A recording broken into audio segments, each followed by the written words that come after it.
بسم اللہ الرحمن الرحیم۔ روزہ اسلام سے قبل دیگر امتوں میں بھی تھا، لیکن اسے مکمل اور صحیح شکل میں دین اسلام میں ہی رائج کیا گیا ہے۔ تاریخ سے پتہ چلتا ہے کہ روزہ حضور پاک صلی اللہ علیہ وسلم سے بیشتر آنے والے پیغمبروں کے معمول میں بھی شامل تھا، لیکن ان روزوں کی کیفیت مختلف تھی۔ جیسے حضرت آدم علیہ السلام کا روزہ۔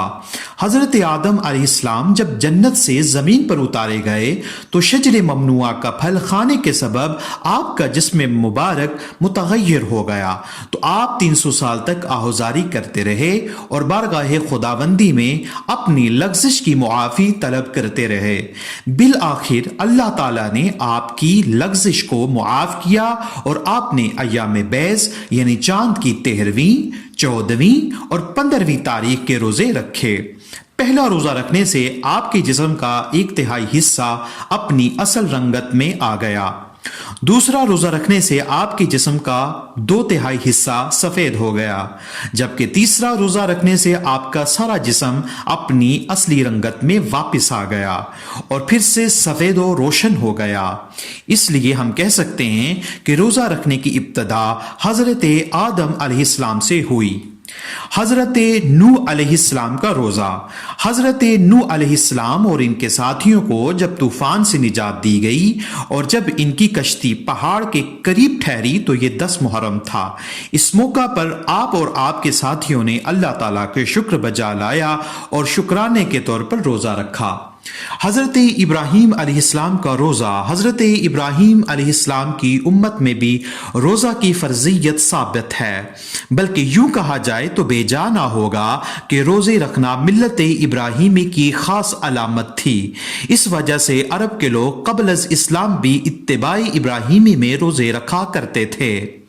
حضرت موسیٰ علیہ السلام کا روزہ۔ ایک روایت کے مطابق جب حضرت موسیٰ علیہ السلام اور ان کے قبیلے کو فرعون کے ظلم و ستم سے نجات ملی تو عاشوراء کا دن تھا۔ اس دن حضرت موسیٰ علیہ السلام اور بنی اسرائیل نے شکرانے کے طور پر روزہ رکھا۔ بعد ازاں یہودیوں نے آپ کی اتباع میں عاشوراء کا روزہ رکھنا شروع کیا۔ حضرت داؤد علیہ السلام کا روزہ۔ الہامی کتاب زبور میں رمضان کا نام قرب آیا ہے اور اس کی وجہ تسمیہ یہ ہے کہ اس ماہ میں روزے رکھنے کی وجہ سے بندوں کو اللہ تعالیٰ سے نزدیکی حاصل ہوتی ہے۔ حضرت داؤد علیہ السلام کا معمول تھا کہ ایک دن روزہ رکھتے اور ایک دن افطار کرتے۔ اسی بات کو حدیث نبوی صلی اللہ علیہ وسلم میں بھی بیان کیا گیا ہے۔ حضرت عبداللہ بن عمر رضی اللہ تعالیٰ عنہ سے روایت ہے کہ آپ نے فرمایا کہ اللہ کے نزدیک سب سے محبوب روزہ حضرت داؤد علیہ السلام کا ہے، جو کہ ایک دن روزہ رکھتے اور ایک دن ناغہ کرتے۔ آپ کے اس طرح روزہ رکھنے کو صوم داؤدی کہا جاتا ہے۔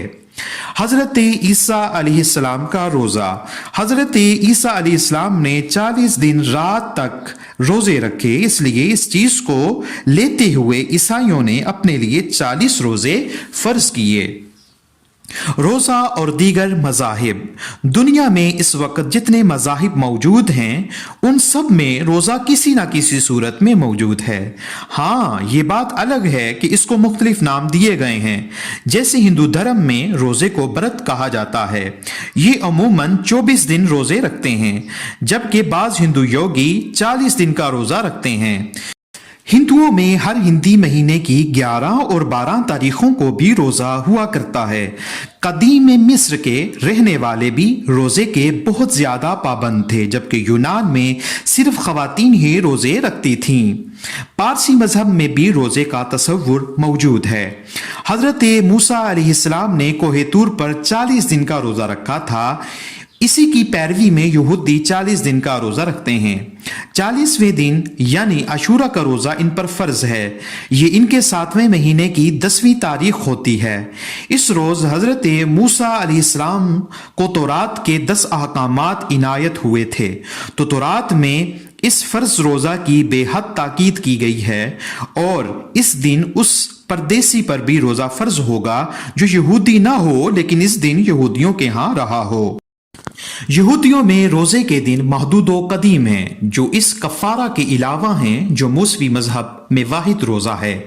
علاوہ ازیں ان کے ہاں مسلسل روزے رکھنے کے بھی تہوار ہیں جن کا تعلق قدیم حوادث و واقعات سے ہے، جیسے بابل کے عہد میں زمانہ اسیری چوتھے مہینے، پانچویں مہینے اور چھٹے مہینے میں پڑتے ہیں۔ تالمود کے بعض علماء کے مطابق ان دنوں کے روزے عہد غلامی میں لازمی اور عہد آزادی و خوشحالی میں اختیار ہوا کرتے ہیں۔ انجیل شریف میں ہے کہ حضرت یحییٰ علیہ السلام بھی 40 دن کا روزہ رکھتے رہے ہیں اور ان کے پیروکار بھی یہ روزے رکھتے تھے۔ حضرت عیسیٰ علیہ السلام نے بھی 40 دن کا روزہ رکھا۔ مختلف مذاہب یا سماج کے لوگوں نے روزے کے مفہوم اور طریقے کو اپنی سہولت کے پیش نظر ڈالنے کی کوشش بھی کی ہے۔ مثال کے طور پر جن لوگوں کی غذا چاول ہے وہ روزے والے دن چاول نہیں کھاتے بلکہ گہوں سے تیار شدہ غذائیں بلا تکلف کھاتے ہیں۔ چائے، کافی اور دودھ سے تیار شدہ اشیاء بھی آزادانہ طور سے کھائی جاتی ہیں۔ کچھ لوگ اپنے عقیدے کے مطابق روزے کے دوران صرف پھل اور سبزیاں کھاتے ہیں۔ آکسفورڈ ڈکشنری میں روزے یعنی فاسٹ کے مفہوم کے مطابق ماہرین روزہ ایسی حالت کو کہتے ہیں جب کوئی شخص پانی کے سوا کوئی چیز نہیں کھاتا۔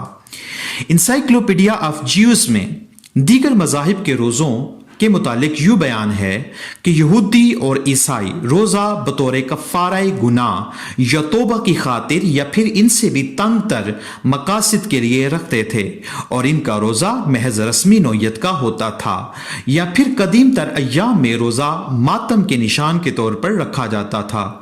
اسی انسائکلوپیڈیا میں دین اسلام کے تحت روزے کے مقصد کو یوں بیان کیا گیا ہے کہ یہ اسلام ہی ہے جس نے روزے کے بارے میں اپنا زاویہ نگاہ اور دائرہ کار وسیع کر دیا اور روزہ کے اغراض و مقاصد کو بلند کیا۔ زندگی کی وہ تمنائیں اور وہ خواہشات نفسانیاں جو عام طور پر جائز ہیں، دین اسلام کے تحت روزہ کے دوران ان پر بھی معین عرصہ کے لیے پابندی عائد کر دی جاتی ہے، اور اسلام کے پیروکار ان پابندیوں کو اپنی دلی رغبت اور مسرت کے ساتھ اپنے اوپر لازم کر لیتے ہیں، اور یہی چیزیں روح و جسم دونوں کے لیے مفید و ارزش ہیں۔ دین اسلام کے نزول سے قبل بھی اہل عرب روزے کے تصور سے آشنا تھے۔ مکہ کے قریش جہالت کے ایام میں عاشورہ یعنی 10 محرم الحرام کا روزہ رکھتے تھے اور خانہ کعبہ پر نیا غلاف ڈالتے تھے۔ علامہ شبلی نعمانی سیرت النبی صلی اللہ علیہ وسلم کی جلد 5 میں یوں رقم تراز ہیں: جس طرح حد سے زیادہ فاقہ اور بھوک جسم کو کمزور کر دیتی ہے، اسی طرح حد سے زیادہ کھانا انسان کے جسم کو مختلف امراض اور بیماریوں کا نشانہ بنا دیتا ہے۔ عالم اجسام میں آنے سے قبل انسان کی روحیں کھانے پینے اور دیگر گناہوں سے پاک تھیں، لیکن جب اس دنیا میں انسان کو بھیجا جانے لگا تو کھانے پینے کے ساتھ ساتھ کئی گناہ بھی سرزد ہونے لگے، جس کے تدارک اور بچاؤ کے لیے روزہ کو مسلمانوں پر فرض کیا گیا تاکہ روزہ جسم اور نفس کی تطہیر کرتا رہے۔ روزہ کی ظاہری صورت تو بھوک، پیاس اور امور زوجیت سے رکے رہنا ہے، مگر اس کے باطنی اثرات میں اللہ تعالیٰ کی معرفت اور دیگر روحانی کمالات کا حاصل ہونا ہے، اور یہی معرفت حق صرف اور صرف پاکیزہ روحوں کو ہی حاصل ہوتی ہے۔